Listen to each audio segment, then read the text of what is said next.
Classic YouTube channel में उत्तर प्रदेश दरोगा भर्ती में भारतीय संविधान में आज हमारा होगा सेट नंबर 17। इससे पहले हमने आपको सूरत टेस्ट करा दिया। अगर आपने उसे नहीं देखा है तो वीडियो के डिस्क्रिप्शन बॉक्स में प्लेलिस्ट का लिंक दिया हुआ है, आप वहां से उन सारे सेट को जरूर देखिएगा। और इसी के साथ आज भारतीय संविधान में जो यूपीएसआई में जो हमारा ऑफिशियल सिलेबस दिया हुआ है साथी और प्रीवियस ईयर के जो क्वेश्चन है वहां से अगर आप मिलाएंगे तो आज हमारा यूपीएसआई का भारतीय संविधान का यानी पॉलिटी वाला सेशन खत्म हो चुका है। इसमें अब और कुछ पढ़ना नहीं रह गया है, लेकिन 3 सेट हम लोग ऐसे करेंगे यानी 120 सवाल ऐसे करेंगे जो बहुत मोस्ट इंपोर्टेंट हैं, जो रिपीटेड हैं और जहां से नए सवाल बन सकते हैं। तो जो 3 सेट हैं उसे हम कभी अपलोड करेंगे। अब इसके बाद जो हमारा सेशन स्टार्ट होगा साथी उस पर हम हिंदी पर डिस्कशन करेंगे और आज हम स्ट्रेटजी वीडियो या कल आपको स्ट्रेटजी वीडियो मिल जाएगा कि हिंदी की तैयारी हम लोग अच्छे से कैसे कर सकते हैं। तो मेरा आपसे रिक्वेस्ट होगा अब आप सिर्फ रिवीजन करिएगा और 100% भरोसा रखिए। अगर भारतीय संविधान में 14 क्वेश्चन आते हैं तो आपका 14 में 14 अपने सिर्फ और सिर्फ इसी 17 सेट से साथियों फंस जाएगा। 3 सेट एक्स्ट्रा हम वही करेंगे जिसमें मल्टीपल और वेरियस टाइप के क्वेश्चन हम जो है रिवीजन करेंगे साथी, ठीक है। तो कुल 20 सेट ही होना है इसमें, ठीक है, ध्यान रखिएगा। तो चलिए सेशन को आगे बढ़ाते हैं, लेकिन उससे पहले मैं आपसे रिक्वेस्ट करूंगा साथी अगर अभी तक आप सब्सक्राइब नहीं किए तो कर लीजिए और यार एक शेयर आप जरूर किया करिए। जैसे आप शेयर करेंगे तो उसी अकॉर्डिंग जल्दी जल्दी वीडियो जो है हमारे साथियों अपलोड होगा। हिंदी की भी सारी वीडियोज में यूट्यूब पर अपलोड कर दूंगा चैप्टर वाइज। अगर आप वीडियो को शेयर करते हैं ज्यादा से ज्यादा लोग का इस पर व्यूज आता है तो साथी, ठीक है। चलिए एक आसान से क्वेश्चन से आगे बढ़ते हैं। क्वेश्चन कर रहा है कि भारतीय संविधान के किस भाग में आपातकाल के बारे में प्रोविजन दिया गया है। बहुत ही आसान सा सवाल है। आप सभी लोग जानते हैं भारतीय संविधान के भाग 18 में भाग 18 के अंदर आप लोग जानते हैं साथियों यहाँ पे आपातकाल के बारे में प्रोविजन दिया गया है, ठीक है। आपातकालीन प्रावधान साथियों दिया गया है भाग 18 में भारतीय संविधान। तो इस प्रकार आपका जो करेक्ट आंसर हो जाएगा इस प्रश्न का वह हो जाएगा साथियों कौन सा, डी हो जाएगा राइट आंसर। देखिए आप जानते हैं भारतीय संविधान के भाग 18 में अनुच्छेद 352 से 360 तक में आपातकाल के बारे में प्रोविजन दिया गया है। भारत में अगर देखा जाए तो आपातकाल कुल 3 प्रकार का होता है। 352 में हम नेशनल इमरजेंसी यानी राष्ट्रीय आपातकाल के बारे में पढ़ते हैं।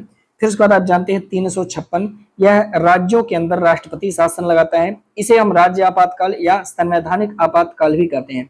कई बार पेपर में पूछा है कि संवैधानिक आपातकाल किस अनुच्छेद में दिया गया है, तो अनुच्छेद 356 याद रखिएगा। एक और होता है साथी जिसे हम वित्तीय आपातकाल बोलते हैं, जिसे भारतीय संविधान के अनुच्छेद 360 के तहत लगाया जाता है। तो यहाँ से अगर आसान क्वेश्चन पूछता है तो अनुच्छेद से सीधे सवाल आपसे पूछ सकता है, ठीक है। दूसरा क्वेश्चन कह रहा है, चलिए अब देखते हैं कि राष्ट्रीय आपातकाल से कौन कौन सवाल आ सकते हैं। कह रहा है कि राष्ट्रीय आपातकाल के संदर्भ में निम्नलिखित कथनों पर विचार कीजिए। अनुच्छेद 352 के तहत राष्ट्रीय आपातकाल की घोषणा राष्ट्रपति के द्वारा किया जाता है। तो ये बात आप लोग जानते हैं राष्ट्रपति ही इसकी घोषणा करती है। तो आप कहोगे हाँ सर ये पॉइंट तो बिल्कुल सही है। राष्ट्रपति राष्ट्रीय आपातकाल की घोषणा केवल तभी कर सकता है जब भारत की अथवा इसके किसी भाग की सुरक्षा को युद्ध अथवा बाह्य आक्रमण अथवा सशस्त्र विद्रोह के कारण खतरा उत्पन्न हो गया हो, ना कि विद्रोह से पहले।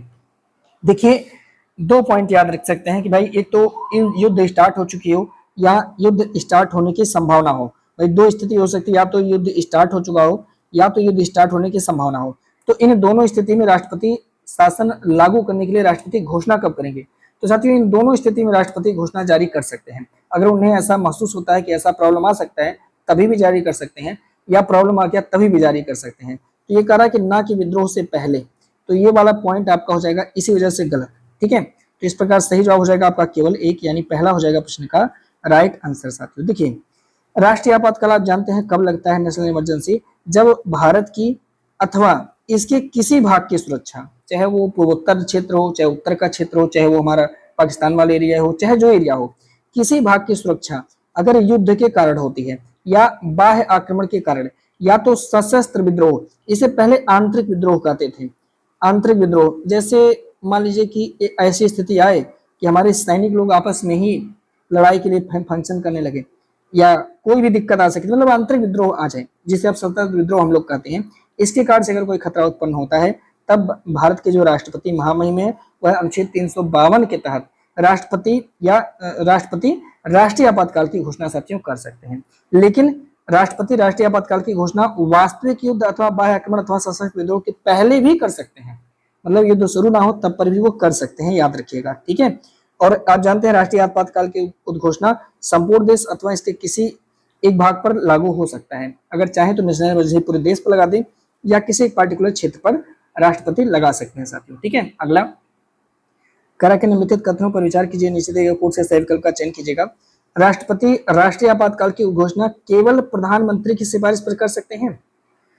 दूसरा कह रहा है कि राष्ट्रपति राष्ट्रीय आपातकाल की घोषणा केवल केवल मंत्रिमंडल की सिफारिश की लिखित सिफारिश प्राप्त होने पर करेंगे। कह रहा है कि संसद के दोनों सदनों द्वारा आपातकाल की घोषणा जारी होने के 15 दिन के भीतर अनुमोदित उसे हो जाना चाहिए। अब देखिए आपसे कह रहा है कि भाई इनमें से कौन सा स्टेटमेंट आपका सही होगा। ठीक है, तो यहाँ पे ध्यान रखना होगा साथी कि पहला स्टेटमेंट आपका गलत जाएगा। अब आप कहेंगे सर फिर इंदिरा गांधी ने तो ऐसा किया था, मंत्रिमंडल से पूछा नहीं था जब उन्होंने इमरजेंसी लगाया था, तो वो एक अपवाद है साथी। पर वास्तविक यही है कि राष्ट्रपति राष्ट्रीय आपातकाल की घोषणा मंत्रिमंडल की लिखित सिफारिश प्राप्त होने के बाद ही करते हैं, ना कि केवल प्रधानमंत्री के कहने पर। इसे ध्यान रखिएगा। इंदिरा गांधी जी ऐसी थी जो मंत्रिमंडल से बाद में पूछी थी, पहले राष्ट्रीय आपातकाल लगा दी थी, तो वो अपवाद के रूप में जानी है। ठीक है, तो ये वाला पॉइंट गलत हो गया साथी। अब ये 15 दिन के भीतर अनुमोदित होने की आवश्यकता नहीं है, और जो है इसके लिए 15 दिन का ये अवधि जो इन्होंने दिया साथी वो आपका गलत जाएगा। 1 माह, यानी यहाँ पे लिखा हुआ 1 माह के भीतर, तो 1 माह के भीतर साथियों दोनों सदन के द्वारा अनुमोदन होना चाहिए। तो दोनों सदन माने राज्यसभा और लोकसभा दोनों के द्वारा 1 महीने के भीतर अनुमोदन की आवश्यकता है उस राष्ट्रीय आपातकाल की घोषणा को। तो ये वाला 15 दिन दिया, ये भी गलत। तो विकल्प का राइट आंसर आपका हो जाएगा डी, करेक्ट आंसर हो जाएगा आपका डी साथी। ठीक है, समझिए बात को। देखिए हम लोग समझ गए कि राष्ट्रपति अगर राष्ट्रीय आपातकाल 352 के तहत लगाते हैं तो वो केवल मंत्रिमंडल की लिखित सिफारिश पर ही ऐसा कर सकते हैं, प्रधानमंत्री के कहने पर अकेले नहीं करेंगे। एक केस आया था जिसका नाम है साथी मिनर्वा मिल्स मामला 1980। तो मिनर्वा मिल्स मामले में न्यायपालिका ने कहा भाई देखो ऐसा बात है कि जो हमारे महामहिम होंगे, यानी जो महामहिम होंगे, यानी जो प्रेसिडेंट होंगे, तो क्या वो स्वयं विवेक से यानी अपने निर्णय से ऐसा कर सकते हैं? भाई मंत्रिमंडल अगर चाहे तो जिसकी सरकार हो वो किसी अन्य राज्य पर तो ऐसा कर ही सकता है, या अन्य क्षेत्र पर राष्ट्रपति शासन लगवा सकता है कि नहीं है। तो न्यायपालिका ने मिनर्वा मिल्स मामले में कहा देखो भाई अगर राष्ट्रपति ऐसा करते हैं या उनमें ऐसा लगता है कि पूरी तरह से बाह्य प्रभाव या असंबद्ध तथ्य पाए जाते हैं, या उनका विवेक शून्य उसमें दिख रहा है, या तो हठ धर्मिता के आधार पर दिख रहा है, तो उनकी जो ये पावर है आपातकाल लगाने की उसको न्यायालय में चुनौती भी दी जा सकती है, यानी न्यायालय में जांच किया जा सकता है। क्योंकि एक घटना आपको पता होगा, इंदिरा जी के सरकार में ऐसा बहुत सारा चेंजेस उन्होंने किया था जो कि न्यायिक रूप से सही नहीं था। अगर शाह आयोग की हम बात माने साथियों, एक आयोग गठित किया गया था शाह आयोग की, ठीक है, जनता दल की सरकार ने शाह आयोग गठित किया और उन्होंने पाया कि इंदिरा जी की सरकार में कई सारे चेंजेस सही नहीं हुए थे। ठीक है, तो इन सब प्रॉब्लम को जब न्यायपालिका पाता है तो न्यायपालिका कहता है कि भाई ऐसा हो सकता है कि मंत्रिमंडल ऐसा कुछ कर दे कि राष्ट्रपति को तो भाई उनकी बात माननी पड़ेगी, आप लोग जानते हैं इस बात को, है ना। तो न्यायपालिका ने कहा यार अगर वो राष्ट्रपति शासन लगाते हैं तो उसका हम न्यायिक समीक्षा कर सकते हैं। ये काम मिनर्वा मिल्स मामले 1980 में न्यायपालिका ने कहा, और न्यायिक समीक्षा का मतलब कि उसको वो विधि शून्य भी कर सकता है। आप समझी रहे न्यायिक समीक्षा, क्योंकि मैंने आपको अच्छे से आर्टिकल 13 के बारे में बहुत अच्छे से बताया। ठीक है, आपने नहीं पढ़ा वो आपकी गलती। तो और एक बात याद रखिएगा, जैसे मान लीजिए कि राष्ट्रपति के द्वारा अनुमोदन मतलब ये प्रस्ताव ला दिया गया कि अब राष्ट्रीय आपातकाल लगनी है। अब स्थिति क्या बनती है? स्थिति ये बनती है कि इसे संसद के दोनों सदनों द्वारा अनुमोदन होना चाहिए। भाई बिना इनके तो काम चलेगा नहीं, तो संसद के दोनों सदनों द्वारा, ठीक है, सदनों द्वारा अनुमोदन साथियों आवश्यक है। अब ये अनुमोदन कब हो सकता है? तो भाई ये अनुमोदन होगा 1 माह के अंदर, 1 माह के अंदर। अब आपके मन में एक सवाल आ रहा होगा, अगर नहीं आ रहा तो पूछिए अपने मन से, क्या सवाल है? सवाल ये है कि मैंने कहा कि राष्ट्रपति ने अपना आपातकाल के लिए इन्होंने जारी किया और इसके लिए संसद के दोनों सदनों में 1 माह यानी 30 दिन में अनुमोदन होना आवश्यक है। लेकिन स्थिति ऐसा होता है कि किसी एक सदन का यानी लोकसभा का विघटन, भाई लोकसभा को राज्यसभा का विघटन होता नहीं है, तो लोकसभा का विघटन हो गया। तो देखिए विघटन 2 स्थिति में हो सकता है, या तो 30 दिन पूरा, जैसे मान लीजिए कि आज 29 दिन हुआ है और अभी तक लोकसभा ने इस पर हस्ताक्षर नहीं किया है और लोकसभा का विघटन हो गया, पहली स्थिति ये बन सकती है। दूसरी स्थिति कि लोकसभा का विघटन हुआ ही हो, और ये दूसरी स्थिति हो चुका है कि लोकसभा का विघटन हो चुका हो, तब जो है राष्ट्रपति ये आपातकाल जारी कर रहे हैं। तो भाई अब आप कहोगे सर जब लोकसभा का विघटन हो चुका है और दोनों सदनों द्वारा पारित होना है तो अब क्या होगा, कैसे काम चलेगा? तो देखिए दोनों स्थिति में ध्यान रखिएगा। अगर लोकसभा का विघटन हो चुका है और राष्ट्रपति जी के द्वारा आपातकाल की घोषणा नेशनल इमरजेंसी की घोषणा की जाती है, तो लोकसभा की जैसे ही बैठक होगी साथी, उस बैठक के तुरंत बाद उसको रखा जाएगा। आगे हम आपको भी बताएंगे कितने समय के अंदर उसका अनुमोदन होगा, यानी जैसे ही बैठक होगी उस बैठक के 6 महीने के अंदर साथियों उस पर अनुमोदन मिल जाना चाहिए, चाहे वो बाद में हो चाहे वो विघटन के पहले हो। बस यही स्थिति आपको याद रखनी है, ठीक है। क्योंकि अगला सवाल देखिए इसी पर क्या कह रहा है, जब आपातकाल की उद्घोषणा संसद के दोनों सदनों द्वारा अनुमोदित किया जा चुका है तो आपातकाल कितने समय तक जारी रहता है।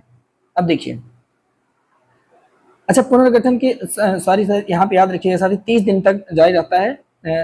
रुकिए कंफ्यूजन मत बनाइएगा। देखिए दो डेट बहुत ज्यादा इंपॉर्टेंट होता है, वो हमने 60 बता दिया, थोड़ा ध्यान रखिए। 6 माह, सुनिए कंफ्यूजन मत बनाइएगा। देखिए क्या पॉइंट है, पॉइंट ये है कि राष्ट्रीय आपातकाल लगानी है यानी 352 के तहत लगानी है, ठीक है। चलिए राष्ट्रपति जी के द्वारा ये ला दिया गया।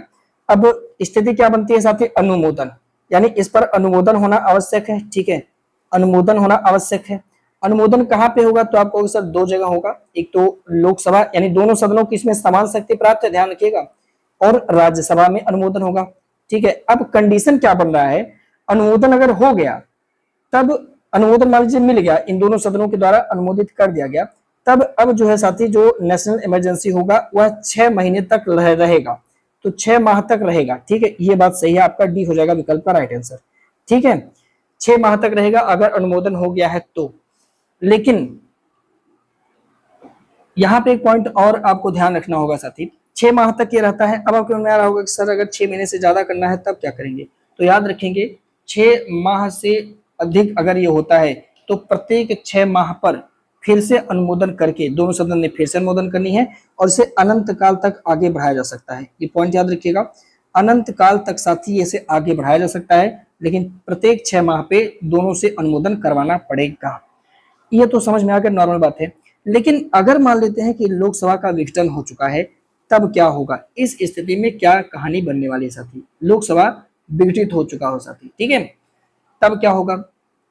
तो इस वाली स्थिति में याद रखिएगा कि जैसे ही इसकी बैठक होती है, पहली बैठक से मतलब 30 दिन के भीतर साथियों, लोकसभा का अगर विघटन हो गया है तो 30 दिन के भीतर, यहाँ पे याद रखना होगा 1 माह के भीतर, पहली बैठक से 1 माह, ये मुझसे शायद वहां 6 माह हो गया था, उसे सही करिएगा, 1 माह के भीतर, 1 माह के भीतर उस पर अनुमोदन होना चाहिए। अगर लोकसभा का विघटन हुआ तो 1 माह के भीतर अनुमोदन होना चाहिए। प्लीज प्लीज प्लीज कंफ्यूजन मत बनाइएगा, क्योंकि ये कंफ्यूजन बनाता है 6 माह और 1 माह, ठीक है, तो इसे याद रखिएगा। तो कितने दिन तक चलेगा अनुमोदन के बाद, 6 माह तक। और अगर विघटन हो गया है तो पहली बैठक से कितने माह के अंदर मतलब अनुमोदित होना चाहिए, तो 1 माह के अंदर अनुमोदित हो जाना चाहिए साथी, ठीक है। यहाँ पे लिखा होगा देख लीजिएगा, देखिए कहा कि आपातकाल की घोषणा संसद के दोनों सदन में 1 माह के भीतर अनुमोदित होना आवश्यक है। यदि उद्घोषणा उस समय हुआ जब लोकसभा का विघटन हो गया हो या लोकसभा विघटन 1 माह के भीतर बिना अनुमोदन के हो गया हो, तो उद्घोषणा पर लोकसभा के पुनर्गठन की पहली बैठक से 30 दिन तक जारी रहेगा। यानी 30 दिन के भीतर अगर उसको अनुमोदित नहीं मिलता है तो अपने आप से साथी वो विघटित हो जाएगा। और संसद के दोनों सदनों के द्वारा अनुमोदन अगर प्राप्त हो जाता है तो 6 महीने तक साथी वो जारी रहेगा और प्रत्येक 6 माह पर फिर से दोनों सदन के द्वारा अनुमोदित किया जाएगा, तब तो अनंत काल तक वो आपातकाल चलता रहेगा। कंफ्यूजन मत बनाइए, इसीलिए थोड़ा सा क्लियरिटी जरूरी था साथियों, इसलिए थोड़ा समय लगा। देखिए अगला सवाल कर रहा है, निम्नलिखित कथनों पर विचार कीजिए, नहीं थे कोर्ट से सही विकल्प का चयन कीजिएगा। राष्ट्रपति द्वारा आपातकाल की उद्घोषणा किसी भी समय एक दूसरी उद्घोषणा से समाप्त किया जा सकता है। बिल्कुल सही कह रहा है, राष्ट्रपति अगर चाहें तो अपनी उद्घोषणा को किसी भी समय साथियों समाप्त कर सकते हैं। ऐसी उद्घोषणा के लिए संसद के अनुमोदन की आवश्यकता जरूरी है? नहीं साथी, ऐसी स्थिति में उन्हें वापस लेने के लिए अनुमोदन नहीं चाहिए होता है। तो ये वाला पॉइंट आपका यहाँ पे गलत जाएगा, केवल एक होगा इस प्रश्न का राइट आंसर, यानी पहला हो जाएगा आपका सही जवाब, ठीक है। देखिए राष्ट्रपति, मैंने कहा कि राष्ट्रपति द्वारा किसी भी समय अपनी उद्घोषणा वापस लिया जा सकता है और संसद के अनुमोदन की इस वाली स्थिति में यानी वापस लेने की जरूरत नहीं है, ठीक है। आपातकाल की उद्घोषणा को अस्वीकार करने वाले प्रस्ताव को केवल लोकसभा से ही पारित होना आवश्यक है। अच्छा ये पॉइंट याद रखिएगा, क्या पॉइंट, जैसे आपने देखा है कि आपातकाल अगर लगाना है तब संसद के दोनों सदनों द्वारा अनुमोदन होना है। आप कहोगे हाँ सर बिल्कुल सही आप कह रहे हैं, ठीक है। लेकिन जब हटाना है तो भी मतलब राष्ट्रपति को प्रस्ताव तो लाना ही पड़ेगा, लेकिन उस प्रस्ताव को केवल लोकसभा से ही पारित होना आवश्यक है। राज्यसभा उसे पारित कराने का कोई मतलब नहीं है, लेकिन लोकसभा से पारित होना उस प्रस्ताव को आवश्यक होता है साथी, ठीक है, याद रखिएगा। संसदीय अनुमोदन की आवश्यकता नहीं है पर लोकसभा से पारित होना आवश्यक है। आपातकाल की उद्घोषणा जारी रखने के लिए संसद के दोनों सदनों से पारित होना आवश्यक था, अभी हमने देखा। आपातकाल की उद्घोषणा के प्रस्ताव को केवल साधारण बहुमत से स्वीकार किया जाता है, यानी उद्घोषणा अगर होना है, ठीक है, तो साधारण बहुमत से काम चल जाएगा, ठीक है। लेकिन अगर इसे कंटिन्यू रखना है प्रस्ताव को, जैसे आपातकाल को मैंने आपसे कहा 6 महीने में समाप्त हो जाएगा, लेकिन अब 6 महीने से आगे बढ़ाना है, कंटिन्यू रखना है, तब क्या होगा? तो साथियों यहाँ पे विशेष बहुमत की जरूरत पड़ेगी, इस वाले पॉइंट को आप ध्यान रखिएगा। लाया जा सकता है साधारण बहुमत से, लेकिन अगर कंटिन्यू करना है तो उसके लिए विशेष बहुमत की साथियों आवश्यकता होगी, याद रखिएगा। अगला, निम्नलिखित कथनों पर विचार कीजिए, नीचे दिए गए कोड से सही विकल्प का चयन कीजिएगा। सामान्य समय में केंद्र राज्य को केवल कुछ विशेष कार्यों पर ही कार्य निर्देश दे सकता है। ये बात तो सही है, क्योंकि कुछ ही कार्य ऐसे होते हैं, जैसा कि हमने नीति निषेध तत्व में भी पढ़ा और हमने कई ऐसे आर्टिकल में पढ़ा जब हम लोग केंद्र और राज्य के मध्य संबंध पढ़ रहे थे साथी, ठीक है। तो हम लोगों ने पढ़ा कि किस तरह से केंद्र सरकार राज्य को जो है कार्यकारी शक्तियों में कुछ निर्देश दे सकता है, हमने केंद्र संबंध में ये चीज पढ़ा।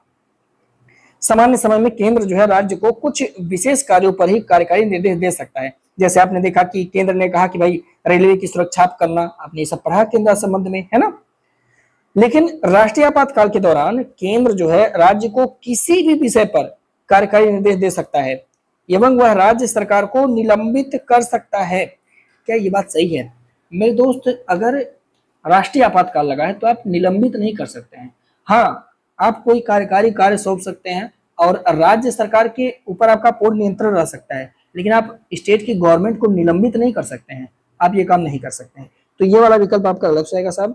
सही जवाब हो जाएगा प्रश्न का पहला, यानी 1 हो जाएगा आपका राइट आंसर। देखिए समझिए, तो जैसा हमने देखा कि सामान्य समय में केंद्र राज्य को कुछ विशेष काम दे सकता है, लेकिन जब राष्ट्रीय आपातकाल लगेगा तो किसी राज्य को किसी भी विषय पर कार्यकारी निर्देश दे सकता है। इस प्रकार आपातकाल के दौरान राज्य सरकारें केंद्र सरकार के पूर्ण नियंत्रण में रहती हैं, लेकिन वह निलंबित नहीं की जाती हैं। ये पॉइंट हमें ध्यान रखना होगा। अगला सवाल है, क्या साथी निम्नलिखित कथनों पर विचार करें, सही विकल्प का चयन करना है। राष्ट्रीय आपातकाल के दौरान संसद को राज्य सूची में वर्णित विषय पर कानून बनाने का अधिकार प्राप्त हो जाता है। तो ये बात तो बिल्कुल सही है, वो कानून बना सकते हैं साथी, ठीक है। दूसरी बात करा कि राष्ट्रपति राष्ट्रीय आपातकाल के दौरान यदि संसद का सत्र नहीं चल रहा हो तो भी अध्यादेश जारी कर सकते हैं। ये बात सोचने वाली बात है। तो हाँ साहब, कर सकते हैं। तो याद रखिएगा कि अगर आर्टिकल 352 लगा हुआ है साथी और सत्र नहीं चल रहा है और राष्ट्रपति महोदय को ऐसा लगता है महामहिम को कि कुछ विधि हमें बनाना है, तो वह अध्यादेश जारी कर सकते हैं। ये बात आपको ध्यान रखना होगा। तो इस प्रकार सी हो जाएगा प्रश्न का आपका राइट आंसर, सही जवाब। देखिए, राष्ट्रीय आपातकाल के समय संसद राज्य सूची के विषय पर कानून बना सकते हैं। संसद द्वारा आपातकाल में राज्य के विषय पर बनाया गया कानून आपातकाल की समाप्ति के 6 महीने तक ही प्रभावी रहता है। यदि राष्ट्रीय आपातकाल की घोषणा जारी हो तथा संसद का सत्र नहीं चल रहा हो, ठीक है, तो राष्ट्रपति राज्य सूची के विषय पर भी अध्यादेश जो है वो जारी कर सकते हैं। इस पॉइंट को थोड़ा ध्यान रखेंगे। अगला, निम्नलिखित कथनों पर विचार कर नीचे दिए कोड से सही विकल्प का चयन करिएगा। अनुच्छेद 358, आपको सर 358, 352, 658, तो देखिए कुछ आर्टिकल यहाँ बहुत ज्यादा इंपॉर्टेंट नहीं है, तो जो बहुत महत्वपूर्ण है उस पर हम चर्चा करेंगे, ठीक है। देखिए, अनुच्छेद 358 के अनुसार जब राष्ट्रीय आपातकाल की घोषणा की जाती है तब अनुच्छेद 19 स्वतः निलंबित हो जाता है। इसका क्या मतलब? इसका मतलब ये है, देखिए एक आर्टिकल है वो 358, वो कहता है कि भाई देखो, जब कभी भी आर्टिकल 352 लगेगा तो आर्टिकल 352 क्या है? आप कहोगे सर नेशनल इमरजेंसी। तो नेशनल इमरजेंसी के द्वारा आप जानते हैं हमारे फंडामेंटल राइट में हमें आर्टिकल 9 के तहत कुल कितने अधिकार दिए गए हैं? तो आप कहोगे सर 6 मूल अधिकार दिए गए हैं, बोलने चलने घूमने ये सब कुछ दिया गया है ना। तो आर्टिकल 358 कहता है कि भाई देखो, अगर नेशनल इमरजेंसी लगा है तो ऐसा नहीं कर सकते कि नहीं सर इसके तहत हम कुछ बोल सकते हैं, भारत में भ्रमण कर सकते हैं, कहीं जाके बच सकते हैं। नहीं, आप ऐसा नहीं कर सकते। तो आर्टिकल 19 स्वतः निलंबित हो जाएगा। ये बात अनुच्छेद 358 में कहा गया, अगर नेशनल इमरजेंसी लगता है तो इसके निलंबन के लिए किसी अलग अध्यादेश की आवश्यकता नहीं होती है। अभी बात सोचनी है कि भाई क्या अध्यादेश ला करके निलंबित किया जाएगा? तो यार शब्द लिखा है कि स्वतः निलंबित हो जाएगा, तो अध्यादेश की जरूरत क्या है यहाँ पे? नहीं ना, ठीक है। दोनों विकल्प आपके सही हैं, सी हो जाएगा आपका राइट आंसर। आपके मन में ये घूम ही रहा होगा कि सर अच्छा हाँ 358 जब लगी तो यानी जो आर्टिकल 19 में हम लोग को 6 अधिकार दिया गया, वाक अभिव्यक्ति के अधिकार, संगम बनाने का अधिकार, संघ बनाने का अधिकार, कहीं भी बसने का अधिकार, घूमने का अधिकार, सब कुछ बंद कर दिया जाएगा सर नेशनल इमरजेंसी में। तो हाँ सर, बंद कर दिया जाएगा। आर्टिकल 19 ये कहता है, सॉरी आर्टिकल 358 यही कहता है कि भैया देखो, जब 352 रहेगा तब चिल्लाना मत, तुम्हारा आर्टिकल 19 स्वतः निलंबित हो चुका है, और जब समय खत्म हो जाएगा तो ये फिर से पुनर्जीवित हो जाएगा। ठीक है। अच्छा, तो आप कहोगे सर एक बात बताइए कि अगर मान लीजिए 352 लगा है, मान लीजिए सर 352 लगा है, और हमारे आर्टिकल 19 के खिलाफ, आर्टिकल 19 में मान लीजिए कि कहीं भी बसने का अधिकार है, मान लीजिए कहीं भी बसने का अधिकार दिया है कि नहीं दिया, ठीक है। तो आप कहोगे सर अगर इसके दौरान कोई ऐसा कानून बन जाता है कि कोई कहीं बस नहीं सकता है, मान लीजिए आपातकाल के दौरान ऐसा कानून बन गया, तो सर अगर ये कानून जो है अगर 352 हट जाता है, ठीक है, मान लीजिए कि राष्ट्रीय आपातकाल हट जाता है, तो क्या सर ये कानून प्रभावी रहेगा क्या?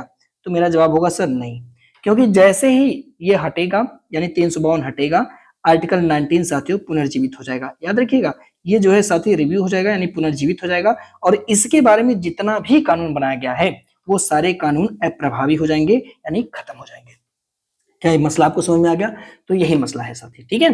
तो ये 358 की घटना को आप याद रखना, बहुत आसान है, यूट्यूब पर इसको इतना घुमाते हैं मतलब कि बच्चा लोग कंफ्यूज हो जाता है। तनाव नहीं लेना है, आसान सवाल है। देखिए, कह रहा है कि भारतीय संविधान का निम्नलिखित में से कौन सा अनुच्छेद मौलिक अधिकारों पर राष्ट्रीय आपातकाल के प्रभाव का वर्णन करता है? तो कहाँ लगता है?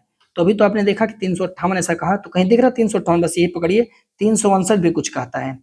359 क्या कहता है, समझिएगा बात को। तो ये तो हो जाएगा आपका डी वाला राइट आंसर, क्योंकि आपने अभी देखा 358 आर्टिकल 19 को खा गया है पूरा, है ना। 359 क्या कहता है, सुनिएगा ध्यान से, देखिए 359 कहता है कि भाई देखो, आप लोग जानते होंगे, मैंने बताया था कि भारतीय संविधान का जो भाग 3 है वह किससे संबंधित है? आप कहोगे सर बहुत आसान है, फंडामेंटल राइट से संबंधित है। मैंने ये भी बताया था कि सर जो फंडामेंटल राइट है वह न्यायालय में चैलेंज किया जा सकता है, यानी अगर उसके संबंध में यानी अनुच्छेद 12 से लेकर के 35 के बारे में अगर कोई कानून बनता है तो हम लोग कहाँ पहुंच जाएंगे? तो आप कहोगे सर आर्टिकल 32 का प्रयोग करके हम लोग सुप्रीम कोर्ट पहुंच जाएंगे, और 226 का प्रयोग करके हम लोग कहाँ पहुंच जाएंगे? हाई कोर्ट पहुंच जाएंगे। आपने कहा हाँ सर, हम लोग ये पढ़े हैं। लेकिन हम आपसे ये कह रहे हैं कि अगर मान लीजिए नेशनल इमरजेंसी लगता है, नेशनल इमरजेंसी अगर लगता है, तो हम आपसे ये कह रहे हैं कि हमारे संविधान में एक ऐसा आर्टिकल दिया है जिसका नाम है आर्टिकल 359। वो कहता है कि भाई देख, अगर नेशनल इमरजेंसी लगा है, ठीक है, तो तुम मौलिक अधिकार के किसी भी पार्ट को सिवाय दो लोग को छोड़ करके, कौन दो लोग हैं? 20 और 21, आर्टिकल 20 और आर्टिकल 21, इन दोनों को छोड़ करके, ठीक है, अगर मौलिक अधिकार लगा है तुम आर्टिकल 20 और 21 को छोड़ दोगे, बाकी किसी भी के लिए तुम न्यायालय में जा ही नहीं सकते, उसको प्रवर्तन कराने के लिए न्यायालय में नहीं जा सकते। नहीं समझे? जैसे इनके संबंध में अगर कोई कानून बनाया जाता है 12 से 35 के बीच के जितने आर्टिकल हैं, सिर्फ 20 और 21 को छोड़ दीजिए, इसको छोड़ करके बाकी 12 से 35 के बीच में कोई भी कानून अगर बनाता है सरकार नेशनल इमरजेंसी में, तो हम आर्टिकल 359 कहता है कि भैया तब ऐसा नहीं कि तुम सरकार के खिलाफ सीधे पहुंच जाओगे कि नहीं आर्टिकल 32 के तहत हम सुप्रीम कोर्ट जाएंगे, 226 के तहत हाई कोर्ट जाएंगे, नहीं जा सकते। यानी 359 ये जो है प्रवर्तन के अधिकार को निलंबित कर देता है कि हम अपना जो है प्रवर्तन कराने के जाएंगे, ऐसा नहीं कर सकते। और 358 क्या करता है? वो निलंबित नहीं, वो निलंबित करता है जो मूल अधिकार है उसको पूरा, और ये कहता है कि जितना मूल अधिकार है उसका प्रवर्तन नहीं होने देंगे न्यायालय के द्वारा। बस यही अंतर है साथी, है ना। तो थोड़ा सा ध्यान रखिएगा, इसीलिए 358 और 59 ये दोनों खतरनाक माने जाते हैं, क्योंकि ये फंडामेंटल राइट को सीधे खत्म करने की बात करते हैं उस समय साथी, है ना। क्लियर हो गया होगा ये मसला? अगले बढ़ते हैं। भारत में अब तक कितनी बार राष्ट्रीय आपातकाल लग चुका है? तो भाई अब तक नेशनल इमरजेंसी 3 बार लग चुका है हमारे यहाँ। तो नेशनल इमरजेंसी 3 बार लगा जा चुका है। प्रश्न का जवाब होगा साथी सी। कब कब लगा है इस समय को याद रखिएगा। पहली बार लगा था 1962 में, अक्टूबर 1962 में नेफा क्षेत्र में, जो नॉर्थ ईस्ट फ्रंटियर एरिया था वहां पे लगा था साथी। उस समय चीन का आक्रमण हुआ था, ठीक है, और यह जनवरी 1968 तक था। अब इसी के बीच में पाकिस्तान वाले भी लिविक पड़े थे 1965 में, तो वो बीच में ही खत्म हो चुका था। तो पहली बार कब लगा था? तो आप कहोगे 1962 से लेकर के 68 तक है साथी। और इसी में 1965 का भारत पाकिस्तान का थोड़ा बहुत लड़ाई भी जो था शामिल है, वो भी साथियों इसमें इंक्लूड था। क्लियर है? ठीक है। दूसरा आपातकाल कब लग रहा है? तो दिसंबर 1971 में भारत पाकिस्तान का युद्ध हो रहा है, उस समय साथियों लग रहा है। तो 1971 में लगा, कंटिन्यू ही था तब तक। तीसरा आपातकाल लगा दिया गया इंदिरा जी के द्वारा आंतरिक उपद्रव के आधार पर। अभी ये दोनों तो फाइट के आधार पर लगा था, ठीक है, मतलब कि बाह्य आक्रमण वगैरह के आधार पर लगा था, लेकिन आंतरिक उपद्रव यानी आंतरिक विद्रोह जिसे आज हम सशस्त्र विद्रोह कहते हैं, उसके आधार पे साथियों लगा दिया गया। कब लगा दिया गया? 1975 में, जून 1975 में। और दूसरा और तीसरा दोनों साथियों मार्च 1977 में खत्म हुआ। और दुर्भाग्य की बात है, इसके बाद इंदिरा जी की सरकार हार गई। उसके बाद जनता दल की पार्टी सरकार बनी और उसने एक कमेटी बनाया था साथियों जिसका नाम है शाह आयोग। ठीक है, शाह कमेटी बना और शाह कमेटी ने कई सारी रिपोर्ट दी। इसके बाद कई सारी अमेंडमेंट करने पड़े और इंदिरा जी के कई सारी रेगुलेशन को काट दिया गया सरकार के द्वारा। तो पार्टियां आती रहेंगी जाती रहेंगी, वही वाली बात है साथियों। पर ये देश रहना चाहिए और देश के लोगों में एकता बनी रहनी चाहिए, क्योंकि कुछ भी हो जाए समय आवश्यकता पड़ती है तो हमारा देश महान है और हम सब एक हैं, टूट पड़ेंगे साहब। अगला, भारत में किसी दूसरे देश के साथ युद्ध की घोषणा कौन करता है? तो भाई नेशनल इमरजेंसी कौन लगाता है? तो राष्ट्रपति लगाते हैं। तो बवाल ही किस बात का है? तो आप कहोगे हाँ सर राष्ट्रपति ही लगाएंगे। तो इस प्रकार सही जवाब हो जाएगा प्रश्न का कौन सा? बी हो जाएगा दोस्त आपका राइट आंसर। ठीक है, देखिए जैसा कि हम लोगों ने देखा कि राष्ट्रपति के पास ही पावर होता है राष्ट्रीय आपातकाल की घोषणा करने का, ये ऐसा कर सकते हैं साथी। ठीक है, और अभी हम लोगों ने देखा कि किस तरह से संसद के दोनों सदनों द्वारा सदन की कुल सदस्य संख्या के बहुमत, यानी अगर मान लेते हैं कि 350 सदस्य हैं, ठीक है, सॉरी 550 सदस्य हैं साथियों लोकसभा में, ठीक है, तो इसका कम से कम 500 क्या था, 250, 50 का था ये, तो 275 प्लस 1, ठीक है साथी, इतने सदस्यों का बहुमत चाहिए, तब जो है राष्ट्रीय आपातकाल होगा। तथा सदन में उपस्थित और मत देने वाले सदस्यों का 2/3, इतना तो चाहिए ही। ठीक है, और इसके अतिरिक्त मान लीजिए कि 550 लोग नहीं आए हैं, मान लीजिए 300 लोग आए हैं साथी, तो इनका 2/3 और भी चाहिए। ठीक है, यानी अगर देखेंगे तो आप तकरीबन 100-200 के आसपास में इनका भी मत चाहिए साथी, यानी 275 तो चाहिए ही, 275 प्लस 1 प्लस में ये भी चाहिए साथी, इसके द्वारा पारित किया जाएगा तभी ये मान जाएगा। खतरनाक एक्शन होता है भाई, ये साधारण बहुमत नहीं, विशेष बहुमत होता है। मैंने बहुमत वाले चैप्टर में आपको इसे पढ़ाया है, मतलब सारे बहुमत के बारे में मैंने पढ़ाया। राष्ट्रपति द्वारा घोषित राष्ट्रीय आपातकाल की स्थिति कितने दिनों के बाद समाप्त हो जाती है? तो नेशनल इमरजेंसी कितने दिन में हो जाएगा? यदि सत्र के चलते उसे संसद के सदनों द्वारा अनुमोदन प्राप्त नहीं होता है। तो आपके मन में क्या सवाल आ रहा होगा? तो मैंने भी कहा कि अगर 30 दिन के भीतर अनुमोदन नहीं मिलता है तो समाप्त हो जाएगा। तो आप कहिए हाँ सर 30 दिन के भीतर डी आंसर लगा दीजिएगा। जैसा कि मैंने आपसे कहा कि अगर मान लेते हैं 352 ही कहता है कि आपातकाल की योजना का अनुमोदन दोनों सदन के द्वारा 1 माह के अंदर होना आवश्यक है, यानी यदि राष्ट्रपति द्वारा घोषित आपातकाल संसद के सत्र के चलते 1 माह के भीतर इसके दोनों सदनों द्वारा अनुमोदित नहीं होता है तो वह क्या हो जाएगा? समाप्त हो जाएगा। याद रखिएगा साथियों। ठीक है, अब सवाल ये आता है कि सर अगर नेशनल इमरजेंसी लगा हो तो हमारी जो विधायिका है उस पर क्या इम्पैक्ट पड़ेगा? तो देखिए जो लोकसभा का कार्यकाल होता है साथी, जो उसका सामान्य कार्यकाल होता है, सामान्य कार्यकाल कितने समय का होता है? 5 साल का। तो उसे संसद विधि बना करके एक समय में साथी, यानी एक बार में 1 साल के लिए बढ़ा सकता है और उसे वो चाहे कितनी बार भी बढ़ा सकता है, लेकिन आपातकाल खत्म होने के 6 माह से ज्यादा वह नहीं चलेगा, यानी 6 महीने के भीतर चुनाव कराना आवश्यक हो जाता है। तो ये भी सवाल कई बार पूछा जा चुका है। तो 1 वर्ष में 1 बार के लिए बढ़ाया जा सकता है और ये अनंत टाइम बढ़ाया जा सकता है। लेकिन जैसे आपातकाल खत्म होगा तो ऐसे नियम भी है कि अगर आपातकाल चल रहा है तो उसके 6 महीने के अंदर चुनाव, आपातकाल खत्म होने के 6 महीने के अंदर चुनाव साथियों करा लिया जाएगा। ठीक है, अगला सवाल है, भारतीय संविधान का कौन सा अनुच्छेद केंद्र पर यह सुनिश्चित करने के लिए एक कर्तव्य निर्धारित करता है कि प्रत्येक राज्य की सरकार संविधान के प्रावधानों के तहत चले? सवाल यह कह रहा है कि भैया कौन ऐसा अनुच्छेद है जो सेंट्रल गवर्नमेंट से कहता है कि भाई देखो, सेंट्रल गवर्नमेंट को एक पावर देता है, एक कर्तव्य देता है, एक ड्यूटी देता है कि यार तुम एक काम करो, चेक करो कि जो जितने स्टेट हैं, जितने राज्य हैं, वो संविधान के प्रावधान की तरह चल रहे हैं कि नहीं चल रहे हैं। अगर नहीं चल रहे हैं तो उसकी व्यवस्था तुम करो, वरना संविधान का ऐसी तैसी हो जा रहा है माफ करिएगा, इस शब्दावली सही नहीं है, पर लेकिन संविधान का गड़बड़ हो जाएगा। तो भैया 355 ऐसा कहता है, अनुच्छेद 355 कहता है। क्या कहता है अनुच्छेद 355? तो इस प्रकार से हो जाएगा साथी, सी आंसर राइट हो जाएगा। अनुच्छेद 355 कहता है कि भाई देखो, जितने राज्य हैं उन राज्यों को बाहर से आक्रमण और आंतरिक अशांति से बचाने के लिए यह सुनिश्चित करने के लिए केंद्र को इस कर्तव्य के लिए विवश करता है कि प्रत्येक राज्य की सरकार संविधान के प्रावधानों के अनुसार चल रही है कि नहीं चल रही है।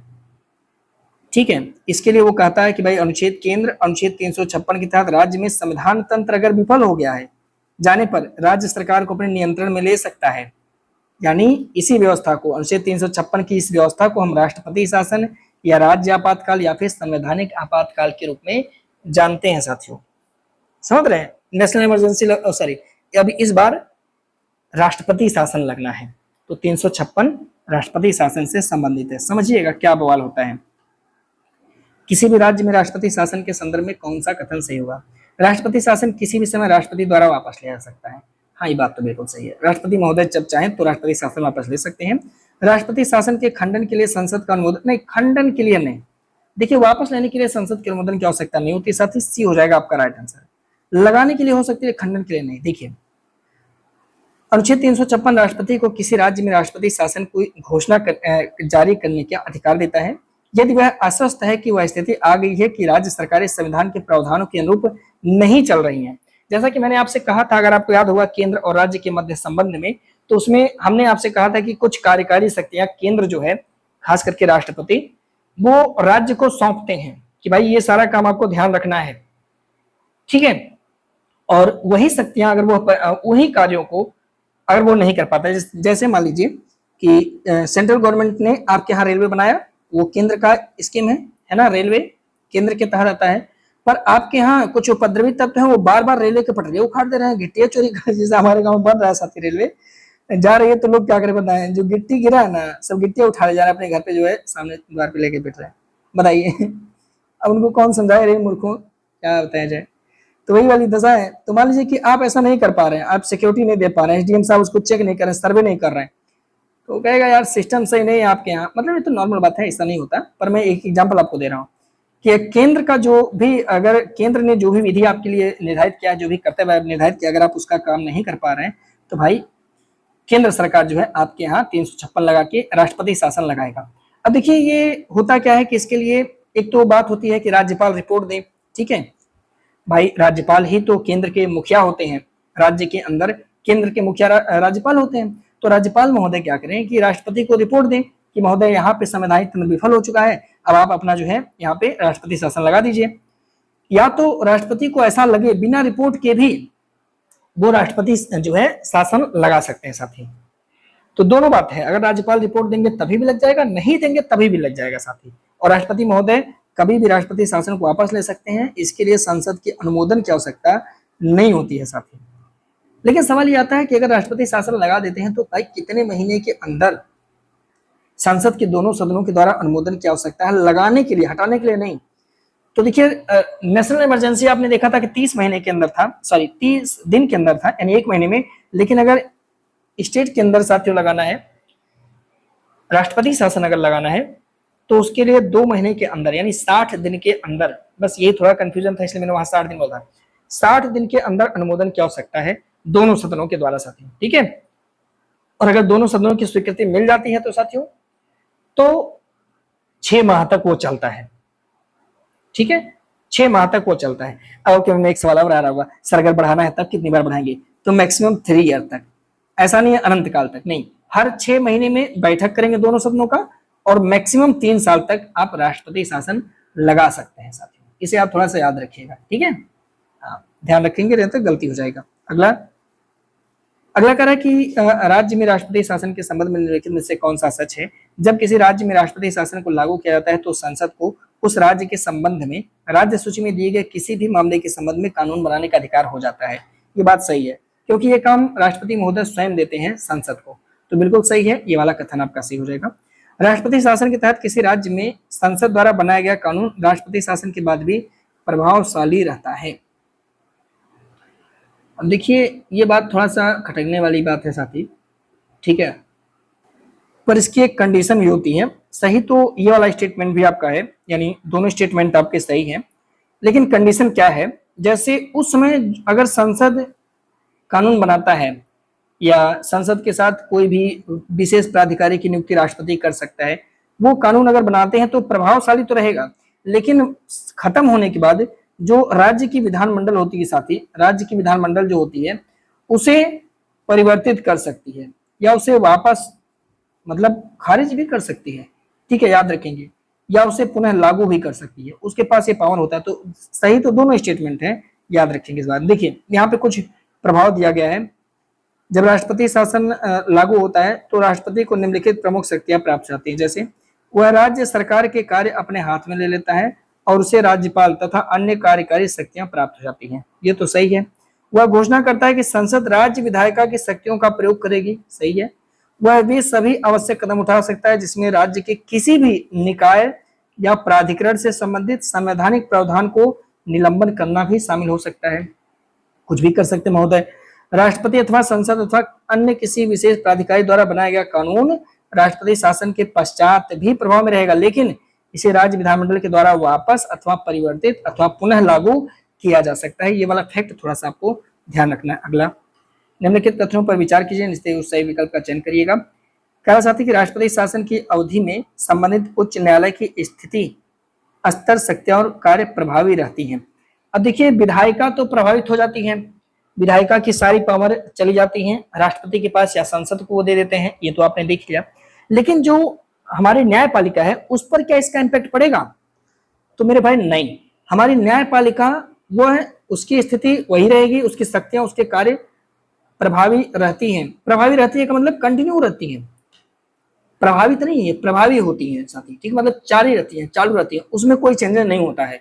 तो राज्य के उच्च न्यायालय की शक्तियां जो है साथी वो खत्म नहीं होती है, वो ऐसी ही रहती है।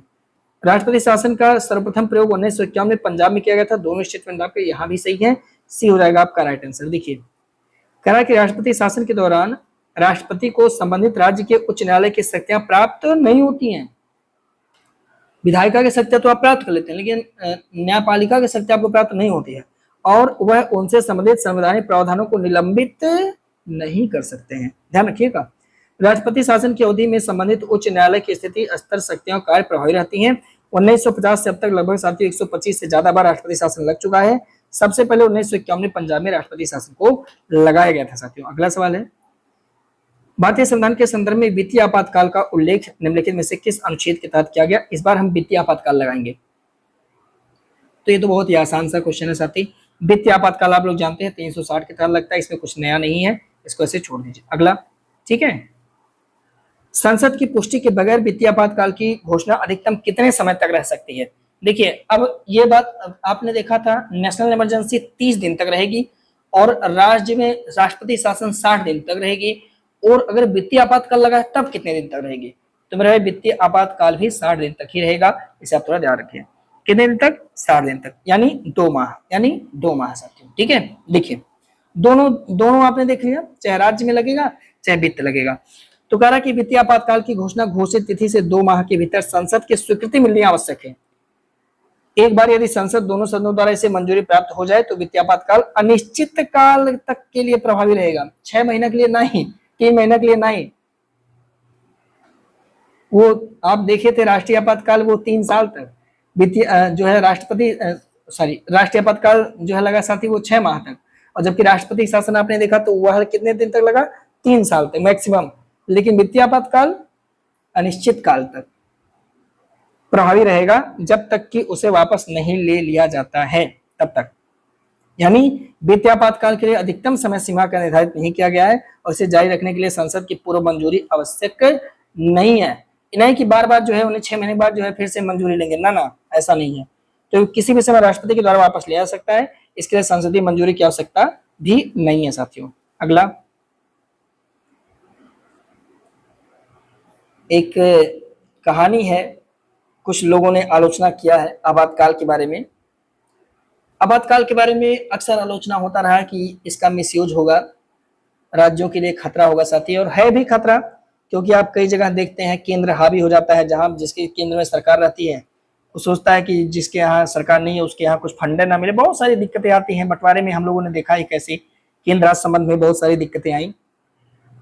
वित्तीय आपातकाल के बारे में एक जन है H.N. कुंजरू साहब, ये कहते हैं कि भाई वित्तीय आपातकाल के जो प्रावधान है वह राज्य की वित्तीय स्वायत्तता के लिए एक गंभीर खतरा उत्पन्न कर सकते हैं।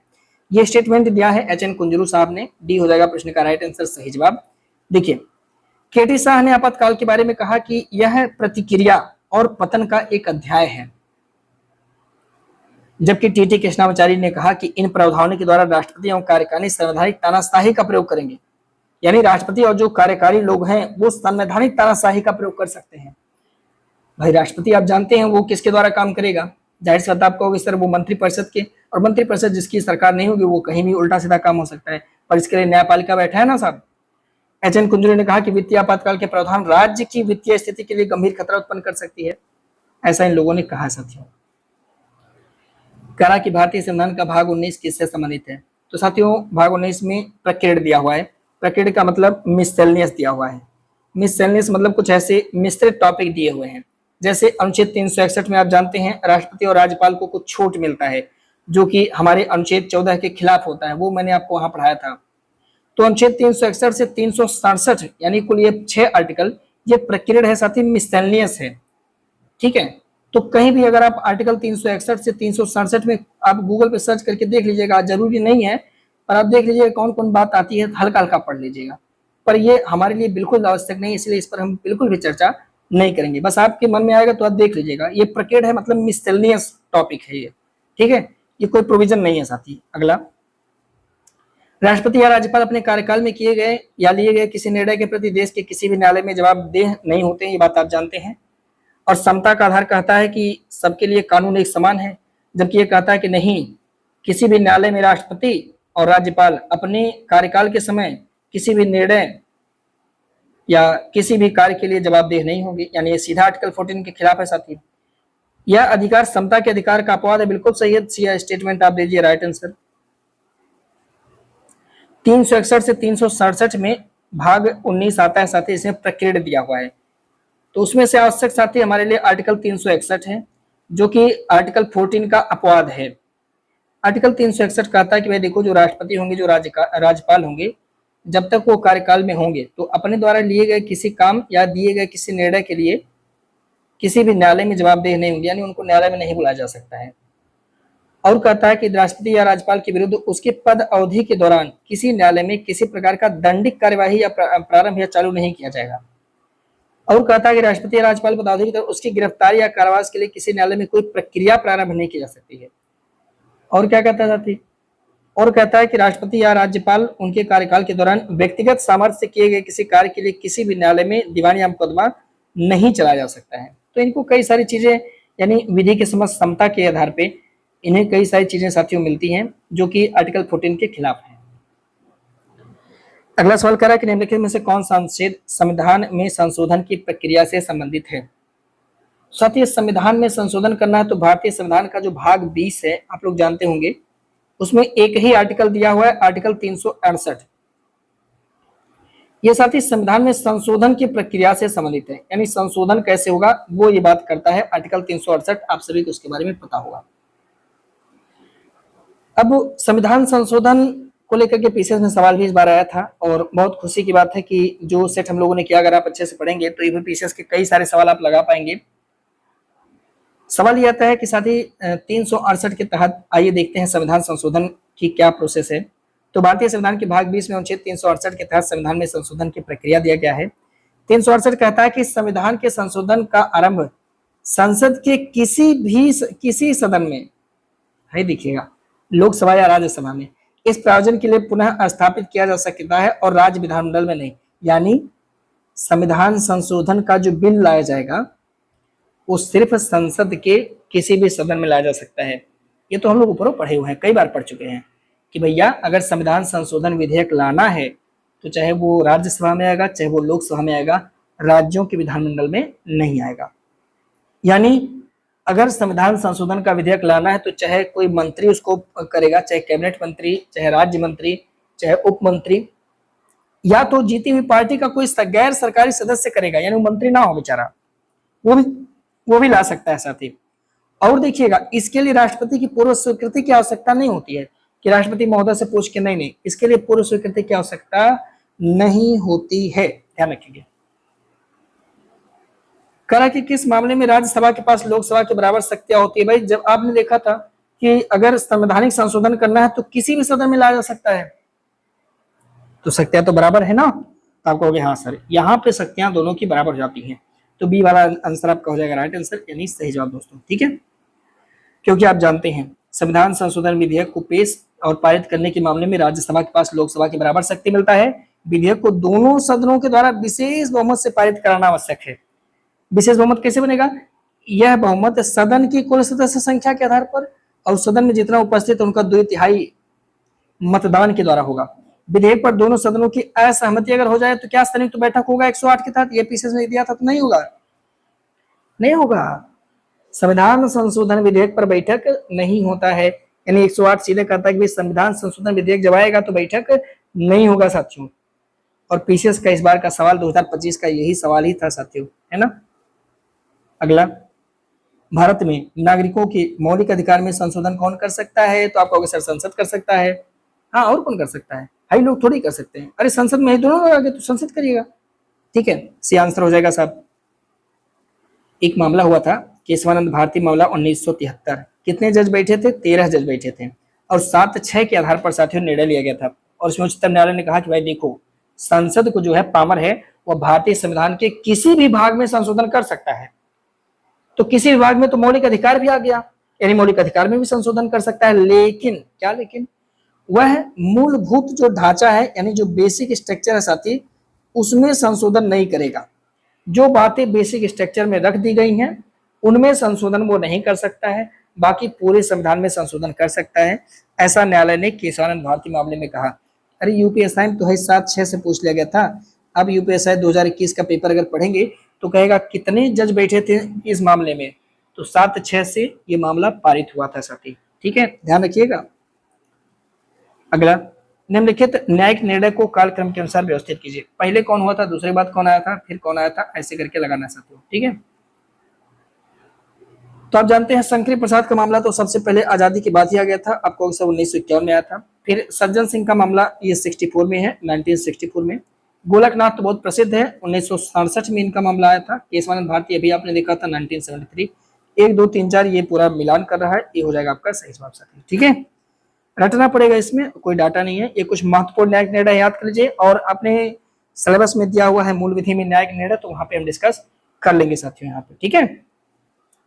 वहां पे और हम लोग चर्चा कर लेंगे, क्योंकि आप जानते हैं मूल विधि में दिया हुआ है साथी महत्वपूर्ण न्यायिक निर्णय। कहा कि भारतीय संविधान के कौन से भाग में अस्थायी, संक्रमणशील और विशेष उपबंध दिया गया है? तो भाग 21 के अंदर साथियों ये सारी बात दी गई है, क्योंकि 18 में आपने देखा नहीं था साथी, 19 में आपने देखा ये भी नहीं है साथी, 20 में आपने तो ये भी देखा साथी, संविधान संशोधन हो रहा है। तो 19 में आपने देखा कि इसमें तो वही प्रकरण दिया हुआ है, मिसलेनियस दिया हुआ है, ठीक है। भाग 21 में जो अस्थायी, संक्रमणशील और विशेष उपबंध, ये जो विशेष उपबंध है यहाँ से सवाल आता है, ये हमें देखना साथी भाग 21। तो भाई कौन से आर्टिकल से कौन से आर्टिकल तक है? तो 392 तक, 369 से लगा करके साथी ये प्रोविजन दिया गया है। तो आप जानते हैं 395 अनुच्छेद है, तो जो 3 अंतिम के अनुच्छेद है उसको हमको नहीं पढ़ना है, 392 तक ही हम लोग को चीजें देखनी थी और ये इसीलिए अंतिम पार्ट है साथी। भाग 22 ये कुछ परिभाषा वगैरह दिया जो हमारे काम का नहीं है, तो उसे हम लोग भाग 22 नहीं पढ़ेंगे, भाग 21 तक ही हमें चीजों को देखना होता है। तो इस भाग के तहत कुछ राज्यों के संबंध में विशेष उपबंध साथियों दिया गया है, ठीक है। अगला क्वेश्चन है, भारतीय संविधान के अनुच्छेद 371 क में किस राज्य के संबंध में प्रावधान दिया गया?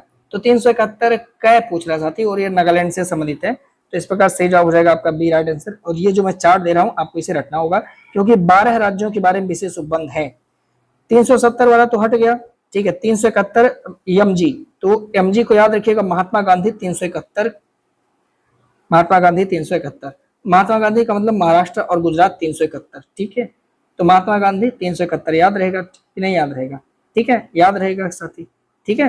तो याद रखिएगा, तो नाम को, नाम क्या है साथी? नागालैंड, असम और मणिपुर, मिजोरम ना है, मिजोरम को ना याद रखिएगा, पहले मणिपुर को याद रखिएगा। तो नामी को याद कर लीजिए, चलिए यही ट्रिक बना लेते हैं, नामी से क्लियर हो जाएगा नागालैंड, फिर असम, ठीक है, और यम आई से हो गया साथी मणि, नामिन, नामिन कर लीजिए तो मणिपुर आपको याद आ जाएगा, ठीक है, क्योंकि मीजो करेंगे तो गड़बड़ हो जाएगा। तो नामिन कर लीजिए, तो नामिन का मतलब ये 371 क है, ख और है ग, ठीक है।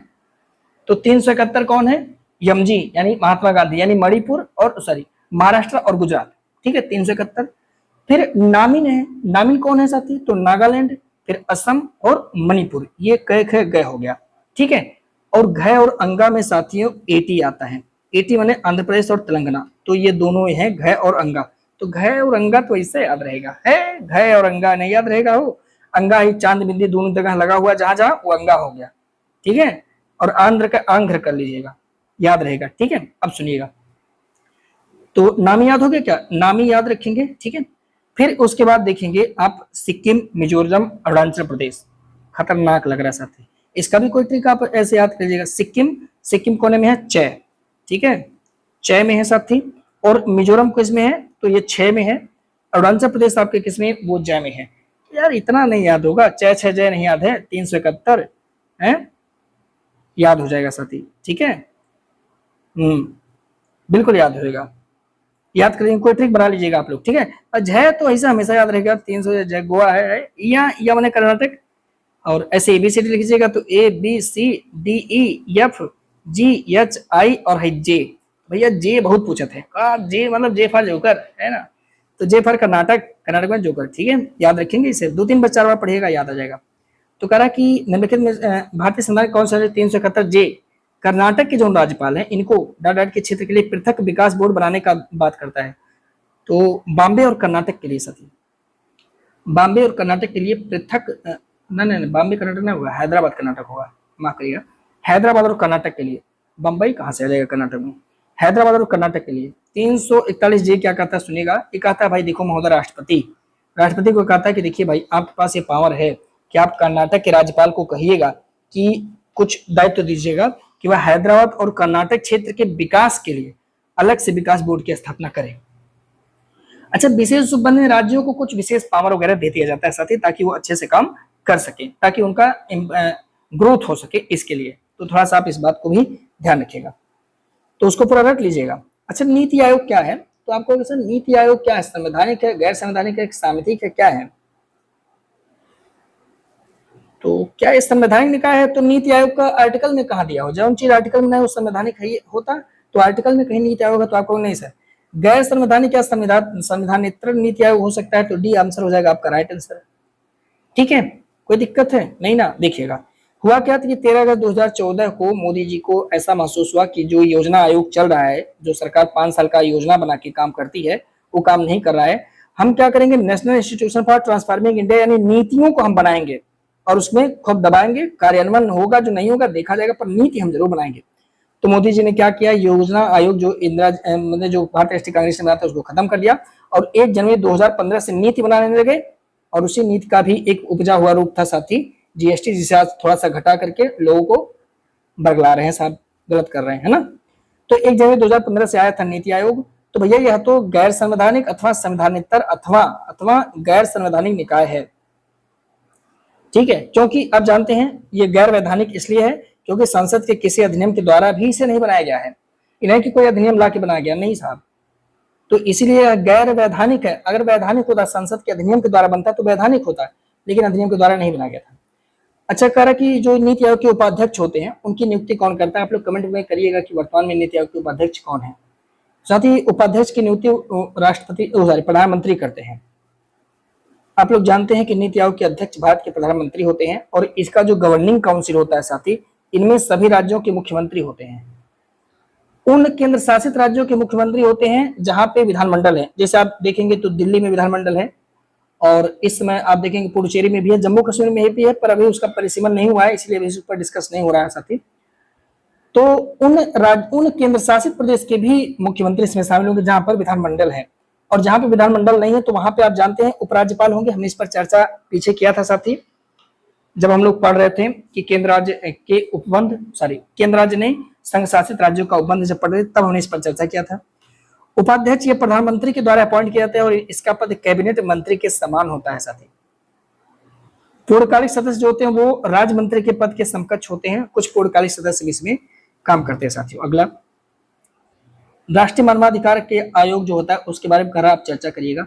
यह एक संवैधानिक निकाय है, नहीं साथी, राष्ट्रीय मानवाधिकार आयोग संवैधानिक निकाय नहीं है, क्योंकि आप जानते हैं कि इसे किसी संविधान के अनुच्छेद के तहत नहीं रखा गया है। आयोग के अध्यक्ष और सदस्यों की नियुक्ति राष्ट्रपति के द्वारा किया जाता है, बिल्कुल सही है। आयोग के अध्यक्ष व सदस्यों की नियुक्ति कौन करता है साथी, तो राष्ट्रपति करते हैं, और इसके लिए प्रधानमंत्री की अध्यक्षता में साथी 6 सदस्यीय कमेटी बनती है और वो कमेटी सिफारिश करती है, तब जो है इनके द्वारा किया जाता है। तो ये वाली बात आपका सही है साथी। आयोग के अध्यक्ष और सदस्यों का कार्यकाल 5 साल का होता है। देखिए, इनके जो अध्यक्ष और सदस्य होते हैं साथी, इनका कार्यकाल पहले तो था 5 साल, पर 2019 में बदल करके कर दिया 3 साल होता है। तो 3 साल नहीं, अब 3 साल होगा साथी, यहाँ पे 5 नहीं होगा, 3 साल होगा। तो ये वाला स्टेटमेंट आपका गलत है। कार्य कौन सा सही है, तो यहाँ विकल्प में कुछ नजर नहीं आ रहा है, लेकिन राइट आंसर हो जाएगा केवल 2। ठीक है, तो केवल 2 हो जाएगा, कोई दिक्कत नहीं, इसे आप काट दीजिए। डी बता रहे हैं, गलत बता रहे हैं। देखिएगा, राष्ट्रीय जो मानवाधिकार होता है, नेशनल ह्यूमन राइट कमीशन, जिसे आप एनएचआरसी बोलते हो साथी, तो पहली बात तो यह सांविधिक निकाय है। इसका क्या मतलब, इसका मतलब संसद में कोनो अधिनियम लाया गया था और उसके द्वारा इसे बनाया गया था। तो संसद में राष्ट्रीय मानवाधिकार संरक्षण अधिनियम 1993 लाया गया और उसके तहत राष्ट्रीय मानवाधिकार आयोग का गठन 1993 में किया गया था। बहुसदस्यीय था, यानी बहुत लोग थे, इनमें एक अध्यक्ष थे और 5 अन्य सदस्य थे। आयोग के अध्यक्ष और अन्य सदस्यों की नियुक्ति राष्ट्रपति करते हैं, लेकिन इसके लिए प्रधानमंत्री के नेतृत्व में 6 सदस्यों की कमेटी सिफारिश करती है, पर नियुक्तियां तो राष्ट्रपति करते हैं ना। आयोग के अध्यक्ष जो है, देखिएगा यहाँ पे ध्यान रखिएगा, यही बात खतरा कर दी है मोदी जी जो है 2019 में, कि आयोग के अध्यक्ष भारत के कोई सेवानिवृत्त मुख्य न्यायाधीश या उच्चतम न्यायालय के कोई न्यायाधीश हो सकते हैं। अब आप मुझे बताइए, आप अपने सोच के बताइएगा कि इस निर्णय से न्यायिक निर्णय पर खतरा बढ़ेगा कि नहीं बढ़ेगा, आप मुझे बताइए। अरे यार, आप खुद सोच के देखिएगा, मानिए सुप्रीम कोर्ट के अगर कोई ऐसे मुख्य न्यायाधीश है या कोई अन्य न्यायाधीश है, ठीक है, और इन्हें पता है कि रिटायरी के बाद मैं घर पे बैठने वाला हूं, पहली स्थिति। दूसरी स्थिति, इन्हें पता है कि रिटायरी के बाद भी मैं कहीं सेटलमेंट हो सकता हूं, केंद्र में मजबूत सरकार हो, तो क्या उस पद की चाह में, मोह में, यह अपने न्यायिक निर्णय में संकोच नहीं कर सकते? ऐसा भी हो सकता है कि मान लीजिए मोदी जी ये ऑप्शन दिए हैं कि भाई निकलने के बाद तुमको हम कहीं सेट कर देंगे, बस तुम ये वाला डिसीजन मत लेना, समझ रहे बात को। तो हो सकता है कि उनके मन में ये चाव आ जाए और ऐसा काम हो सकता है। ऐसे बहुत सारे केसेज में, और आप यूट्यूब पर या इंटरनेट पर ऐसे सर्च करिएगा, कई सारे वर्तमान में जो है उन पर आप चेक करिएगा, उनके न्यायिक निर्णय चेक करिएगा, तो आपको लगेगा कि सरकार के पक्ष में ये ज्यादातर निर्णय देते हैं, विपक्ष में निर्णय इनके कम रहे हैं। आज के समय में जो इस समय एनएचआरसी के जो अध्यक्ष हैं उनके बारे में आपको चर्चा कर रहा हूँ। आप इनके बारे में साथियों सर्च करिएगा कि यह जो है न्यायपालिका में थे और इन्होंने कौन कौन सा न्यायिक निर्णय दिया है सेंट्रल गवर्नमेंट के खिलाफ, इनकी कौन कौन सी चीजें हैं। तो आपको ऐसा देख के लगेगा कि यार कुछ तो गड़बड़ होता है, ये जो पद इन्होंने ऐसा कर दिया इससे। ठीक है, तो हमको लगता है ना कि जो न्यायपालिका के जो लोग हैं ना, इनको कहीं सेटलमेंट नहीं करना चाहिए, कोई ऐसा लालच वाला पोस्ट इनको देना नहीं चाहिए था। पर गवर्नमेंट ना सोचती है कि सबको अपने बस में कर लो, तो अब देखो ये बस में हो गए कि नहीं हो गए। लालच बुरी बला भी, तो एक जन के घर करोड़ रुपए जले हुए मिले आप और हम ना जानते ही हैं। ठीक है, पर भाई उनके हाथ में है, हमने उन्हें विधि बनाने के लिए दिया, उसको चौपटा चार कर देते हैं विधि को। ये जनता की मूर्खता होती है, पर क्या कर सकते हैं साहब, है ना। तो आयोग में 7 अन्य सदस्य भी होते हैं, जिसमें कम से कम एक महिला सदस्य का होना अनिवार्य होता है। आयोग के अध्यक्ष व सदस्यों का कार्यकाल 3 वर्ष या 70 वर्ष की उम्र जो पहले तक हो वो होती है। मेरा उद्देश्य आलोचना करना नहीं है, मेरा उद्देश्य यह है कि सच ऐसा भी तो हो सकता है, सच का एक रूप ये भी हो सकता है। राष्ट्रीय मानवाधिकार आयोग के संबंध में करा चर्चा करिए। आयोग के अध्यक्ष पुनः अपॉइंट के लिए पात्र नहीं होते हैं, होते हैं यार, वो आयोग के अध्यक्ष को पुनः बनाया जा सकता है, तो ये गलत हो जाएगा। अपने कार्यकाल के पश्चात आयोग के अध्यक्ष व सदस्य केंद्र सरकार या राज्य सरकार में किसी पद के योग्य नहीं होते हैं। तो 70 साल जब उम्र हो जाएगा तो और कौन पद चाहिए भाई। आप खुद सोचिएगा, वो इतना बड़े पद से आ रहे हैं न्यायिक निर्णय देकर के, फिर यहाँ भी बनेंगे, फिर इसके बाद वो पद लेंगे, तब तो कुल गड़बड़ा हो जाएगा। ये तो सही है, पद के योग्य नहीं होते हैं, तो बी आंसर मार दीजिएगा, राइट आंसर। लेकिन जहां चाहिए था वहां तो नहीं ना किया सरकार ने, वहां तो अपने क्या कहा जाए। तो राष्ट्रीय मानवाधिकार आयोग के जो अध्यक्ष है साथी तथा सदस्य, उसके उनको दुराचरण या अक्षमता के आधार पर पद से हटाया जा सकता है। तो यह तो सर्वोच्च न्यायालय वाली भी कंडीशन है, मुख्य न्यायाधीश और अन्य न्यायाधीश भी तो इसी के आधार पर हटाए जाते हैं। मानवाधिकार आयोग के अध्यक्ष व सदस्यों के वेतन भत्ते अन्य सेवा सत्र ये केंद्र सरकार तय करती है, परंतु नियुक्ति के उपरांत उनमें अलाभकारी चेंजेस किए जा सकते हैं, नहीं किए जा सकते हैं, माने उसमें बदलाव नहीं हो सकता है। अध्यक्ष व सदस्य अपने पद के लिए पुनः निर्वाचन के लिए पात्र होते हैं, लेकिन अगर कार्यकाल समाप्त हो जाता है, पश्चात होता है साथी, तो अध्यक्ष व सदस्य केंद्र सरकार अथवा राज्य सरकार के किसी पद पर नहीं बैठेंगे। क्लियर है। अगला, निम्नलिखित कथनों पर विचार कीजिएगा। राज्य मानवाधिकार आयोग राज्य सूची और समवर्ती सूची के अंतर्गत आने वाले विषय पर कानून बना सकता है, उसको जांच सकता है, सही है साथी। राज्य मानवाधिकार आयोग के अध्यक्ष और सदस्यों की नियुक्ति राज्यपाल करेंगे, तो सही है। तथा उनके द्वारा ही उन्हें पद से हटाया जा सकता है, नहीं, यही रुक जाना है, क्योंकि पद से हटाएंगे राष्ट्रपति महोदय, है ना, याद रखिएगा, ठीक है। तो इस प्रकार सही जवाब हो जाएगा, ये वाला गलत हो जाएगा, केवल एक इस प्रश्न का राइट आंसर, साथ ही पहला हो जाएगा आपका राइट आंसर। देखिए, जो राज्य मानवाधिकार आयोग होता है, इसे भी 1993 के तहत बनाया गया था। यह आयोग केवल उन्हीं मामलों पर मानवाधिकार आयोग के उल्लंघन की जांच करेगा जो राज्य सूची और समवर्ती सूची से हो, संघ सूची से संबंधित नहीं साथियों। केंद्र सरकार राज्य मानवाधिकार आयोग को केंद्र शासित प्रदेश जम्मू माने लद्दाख और जम्मू कश्मीर की छोड़ करके जितना भी अन्य जो हमारे केंद्र शासित प्रदेश है उनको भी कार्य दे सकता है कि राज्य मानवाधिकार आयोग उसको भी उनकी भी समस्याओं को सुने साथियों। लेकिन दिल्ली ऐसा केंद्र शासित प्रदेश है जिसका जो निगरानी है वो राष्ट्रीय मानवाधिकार आयोग करता है। यानी 3 लोग को आप छोड़ दीजिए, लद्दाख में, जम्मू कश्मीर में, यहाँ पे राज्य मानवाधिकार आयोग नहीं चलेगा और दिल्ली में नहीं चलेगा। बाकी जितने यूनियन टेरिटरी होते हैं वहां पर राज्य मानवाधिकार आयोग को काम केंद्र सरकार दे सकता है। तो राज्य मानवाधिकार आयोग के अध्यक्ष और अन्य सदस्यों की नियुक्ति राज्यपाल करते हैं, लेकिन उनको पद से केवल राष्ट्रपति द्वारा हटाया जाएगा, ना कि राज्यपाल के द्वारा, भले ही वो राज्य के मानवाधिकार आयोग हो। मोदी जी एक बिल लाए थे साथी 2019 में, और बिल के तहत ये क्या कर दिए, सबसे बड़ा खतरा ला दिए, क्योंकि इनको पता था 2018 में जैसे ही इलेक्टोरल बॉन्ड वाला प्रॉब्लम हटा तो मोदी जी को पता था कि भाई कुछ तो करेंगे वरना ये लोग इलेक्टोरल बॉन्ड खा सकते हैं, और चंद्रचूड़ जी ने खा ही लिया तो पता ही था। तो इन्होंने इसमें प्रावधान किया कि भाई जो एक व्यक्ति जो सर्वोच्च न्यायालय का न्यायाधीश रह चुका है, राष्ट्रीय मानवाधिकार आयोग के अध्यक्ष के रूप में नियुक्त होने के लिए अर्ह होगा, उसे बनाया जा सकता है। मोदी है तो मुमकिन है, कुछ भी है। अब बताइए क्या जरूरत थी इसकी, कर दिए साहब। इस अधिनियम के तहत आयोग की सदस्य संख्या को बढ़ा करके 2 से 3 कर दिया गया, और तीसरा जो है थ्रू मोदी जी को आपको पता ही है, एक लोग महिला उसमें शामिल होंगी, है ना। तो भाई इस तरह से मोदी जी ने दोनों काम कर दिया। आप कहोगे सी सर दोनों काम इन्होंने कर दिया, बिल्कुल सही है, सी आंसर सही हो जाएगा।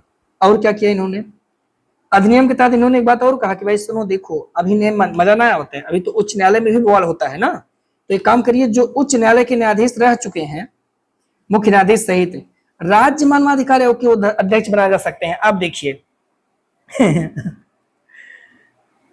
मतलब कि धुआं धुआं कर दिए मोदी जी, राज्य में भी दे दिए और केंद्र में भी दे दिए। अब लालच बुरी बला है, और अगर लालच नहीं होता तो करोड़ रुपया जला हुआ कैसे मिलता शहजादे सलीम के घर, ठीक है भाई, करोड़ रुपया मिला है कि नहीं मिला है, तो कौन शहजादा कितना अच्छा है वो तो समय बताता है साथी। डाट डाट महिलाओं के हितों एवं अधिकारों के संरक्षण और संबंध के लिए महिलाओं के लिए राष्ट्रीय आयोग यानी नेशनल कमीशन फॉर वुमेन यानी NCWC, ठीक है, इसके बनाने की बात करता है। तो साथी 1992 में बना था महिलाओं के लिए राष्ट्रीय आयोग यानी राष्ट्रीय महिला आयोग यानी नेशनल कमीशन फॉर वुमेन, ठीक है। कब बना था, 1992 में। तो हुआ क्या था कि 1974 में सरकार ने एक कमेटी बनाया था कि भाई देखो, महिलाओं की सामाजिक आर्थिक विकास को गति देने के लिए और उनकी जो शिकायत है उसको निपटारा करने के लिए और उसकी निगरानी करने के लिए एक राष्ट्रीय आयोग के गठन की सिफारिश की थी 1974 में, और एक कमेटी, एक समिति केंद्र सरकार ने बनाया था। इसी के तहत सरकार ने 1992 के अंदर साथी महिला के हितों एवं अधिकारों के संरक्षण और संवर्धन के लिए महिलाओं के लिए राष्ट्रीय आयोग बना दिया, और राष्ट्रीय महिला आयोग का गठन राष्ट्रीय आयोग अधिनियम 1990 93 ना हो 1990 के तहत किया गया, और यह अधिनियम 31 जनवरी 1992 से साथियों लागू हुआ। यानी यह एक वैधानिक निकाय है, क्योंकि विधि बना करके इसको लाया गया तो वैधानिक हो गया, ठीक है। कारक कथनों पर विचार कीजिए। राष्ट्रीय बाल संरक्षण आयोग एक वैधानिक निकाय है, बिल्कुल सही है, इसे भी कानून के द्वारा लाया गया था। यह आयोग महिला और बाल विकास मंत्रालय के तहत काम करता है, ये भी सही है, सी आंसर हो जाएगा आपका, बिल्कुल सही जवाब साथी। देखिए 2007 में बनाया गया था राष्ट्रीय बाल अधिकार संरक्षण आयोग, और यह साथियों बाल अधिकार संरक्षण अधिनियम 2005 के तहत गठित किया गया। तो जाहिर सी बात है कि यह स्वायत्त निकाय है, लेकिन महिला और बाल विकास मंत्रालय भारत सरकार के जो प्रशासनिक विभाग हैं उसके नियंत्रण में यह काम करते हैं। अध्यक्ष और अन्य सदस्यों की नियुक्ति साथी राष्ट्रपति ने केंद्र सरकार करता है। आयोग के अध्यक्ष व सदस्यों का कार्यकाल 3 वर्ष होता है, कार्यकाल 3 वर्ष होता है, और आयु जो है साथी या मैक्सिमम 65 वर्ष हो सकता है। अगर अध्यक्ष है तो 65 वर्ष होगा और अन्य सदस्य तो 60 वर्ष होगा, ये ध्यान रखिएगा, ठीक है। अल्पसंख्यक के हितों के लिए राष्ट्रीय अल्पसंख्यक आयोग कब बनाया गया, ये डायरेक्ट क्वेश्चन आपसे पूछा जा सकता है। तो 1978 में साथियों बना था, 12 जनवरी 1978 को। इसके लिए साथियों केंद्र सरकार के द्वारा खास करके होम मिनिस्ट्री के द्वारा, गृह मंत्रालय के द्वारा साथियों एक प्रस्ताव लाया गया था। उसी प्रस्ताव के तहत 1978 में राष्ट्रीय अल्पसंख्यक आयोग का गठन साथियों किया गया। ठीक है, तो अल्पसंख्यक कार्य मंत्रालय भारत सरकार के अधीन ये भी काम करते हैं। अगला सवाल है मुख्य सूचना आयुक्त। देखिए अब इनसे रिलेटेड क्वेश्चन आगे हम और भी करेंगे, जब मैंने आपसे कहा 3 सेट और कराएंगे तो उसमें। तो मुख्य सूचना आयुक्त का कार्यकाल कितना होता है? तो साथ ही जो चीफ जो है सीबीसी होते हैं, सेंट्रल विजिलेंस वाले लोग होते हैं, उनका कार्यकाल जो केंद्र सरकार निर्धारित करेगा उतना होता है, तो इसे थोड़ा सा ध्यान रखेंगे। या फिर केंद्र सरकार जो निर्धारित करेगा उतना ही इनका ये कामकाज होता है साथी, या फिर 65 वर्ष की आयु भी होती है। तो केंद्र सरकार जो निर्धारित करेगा वो होगा, जो सूचना आयुक्त होंगे या अन्य आयुक्त होंगे वो 65 वर्ष की एज तक, या जो केंद्र सरकार समय निर्धारित करेगा तब तक पद पर रहते हैं। केंद्रीय सूचना आयोग की बात करें तो साथियों आप जानते हैं जो आरटीआई एक्ट है 2005 में आया था, उसके तहत 2005 में हम सेंट्रल विजिलेंस कमीशन बनाए थे। और ये क्या करेगा, यह केंद्र सरकार चाहे केंद्र शासित प्रदेश, इनके दोनों जने के अधीन जितने भी कार्यालय हैं, जितने भी वित्तीय संस्थान हैं, जितने भी सार्वजनिक क्षेत्र के उपक्रम हैं यानी जो पीएसयू हैं साथी, इनके बारे में शिकायत व अपील को सुनेंगे। यानी कार्यालय, वित्तीय संस्थान, सार्वजनिक क्षेत्र के उपक्रम, बैंक के खिलाफ कोनो बात आई तो सीबीसी कह सकते हैं, ठीक है। तो इनके खिलाफ ये सुनवाई करते हैं। प्रारंभ में आयोग में 5 आयुक्त थे, जिनमें से एक मुख्य सूचना आयुक्त भी हुआ करते थे, और इन सबकी नियुक्ति राष्ट्रपति महोदय करते थे। मुख्य सूचना आयुक्त और अन्य आयुक्त ऐसी अवधि जिसे केंद्र सरकार द्वारा निर्धारित करेंगे या 65 वर्ष की आयु तक अपने पद पर रह सकते हैं, और अपने पद के लिए पुनः नियुक्ति के पात्र नहीं होते हैं। ठीक है, याद रखिएगा, सेंट्रल विजिलेंस कमीशन के लोग पुनः नियुक्त नहीं हो सकते, ध्यान रखिएगा। अरे 65 साल की उम्र हो गया फिर भी नौकरी करेंगे, कैसे काम चलेगा।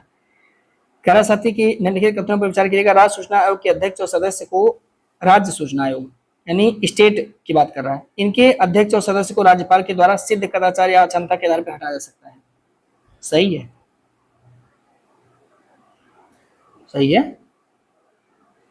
आगे, इस प्रकार के मामले में राज्यपाल जांच के लिए उच्च न्यायालय के पास ना यही गलती हो जाएगा साथी।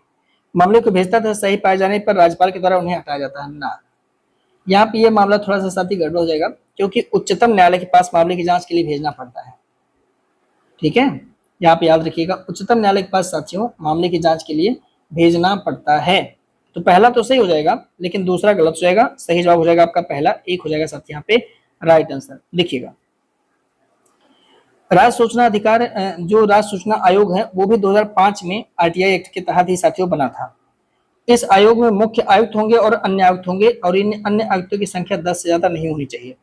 इनकी नियुक्ति राज्यपाल के द्वारा एक समिति की सिफारिश पर किया जाता है साथी। और इनका जो टेन्योर होता है राज्य मुख्य सूचना आयोग का, ये भी केंद्र सरकार निर्धारित करती है, इना की राज्यपाल निर्धारित करेंगे ना। और 65 वर्ष की आयु होती है, पुनः नियुक्ति के पात्र नहीं होते हैं। और अगर इनको हटाना है तो हटाने के लिए इसके लिए एक समिति बनेगी, और उच्चतम न्यायालय के उसमें प्राधिकार में ये समिति बनती है। इसको थोड़ा ध्यान रखिएगा, ना कि उच्च न्यायालय की। बस यही पॉइंट आपको याद रखना है। तो चलिए मिलते हैं साथी आपसे हिंदी के सेट के साथ। आप लोग कमेंट करके जरूर बताइएगा कैसा लगा आपको सेशन, और इसके 3 रिकॉर्डेड क्लास और आपको जल्दी से जल्दी हम अपलोड कर देंगे। जय हिंद, वंदे मातरम।